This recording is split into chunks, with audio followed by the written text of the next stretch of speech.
Shalom.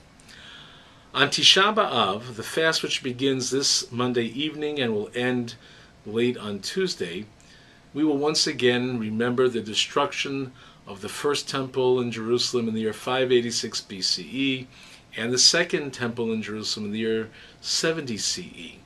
Events which are way, way back in our past and have held meaning for Jews throughout Jewish history, but for some of us are hard to grasp, especially when we contrast the often catastrophic and sad and brutal past of the Jewish people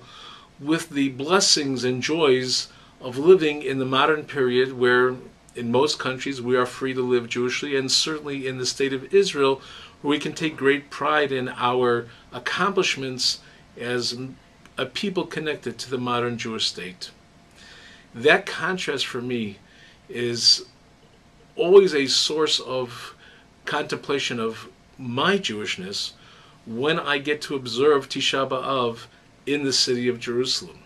It's been traditional for a number of years for the conservative synagogues of Jerusalem, especially of East Talpiot, to gather along the promenade across from the walls of the old city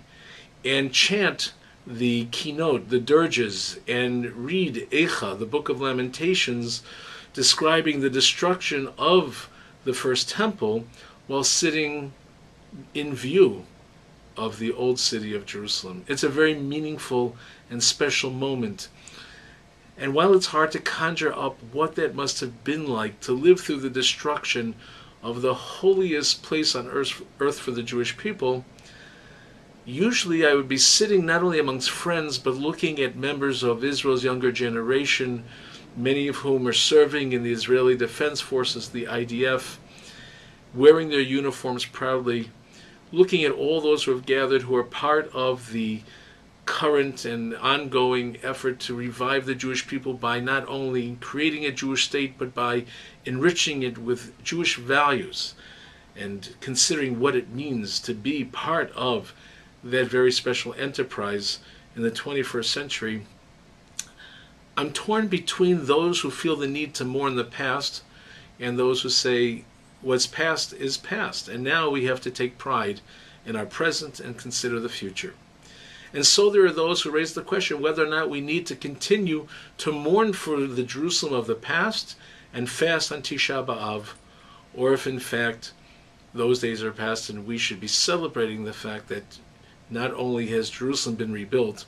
but that we have a thriving Jewish state in the land of Israel. Rabbi Bradley Shavit Artson, the dean of the Ziegler Rabbinical School at the American Jewish University in Los Angeles, has considered this particular issue, and one of the things that he reminds us of is that as a people we are not yet whole. We have much work to do in order to restore wholeness to the Jewish people, if not to our entire planet. In quoting the sages of old, he reminds us, Lo alecha hamlacha ligmor, v'lo ata ben chorim libatel mimena, that there is much work that has to be done and that we are not free to desist from it, even though it's not our obligation to complete all the work that has to be done. And so he teaches us that Tisha B'Av remains meaningful for us not only as a reminder of the often brutal and tragic past of the Jewish people, but as an impetus for getting our act together and working towards restoring wholeness and sanity to the Jewish people and to the world in which we live.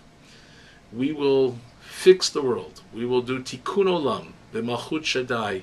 in accordance with the plan, the vision which God has shared with us through God's teachings in the Torah and in all of our sacred literature. Shabbat Shalom, and have an easy fast on Tisha B'Av.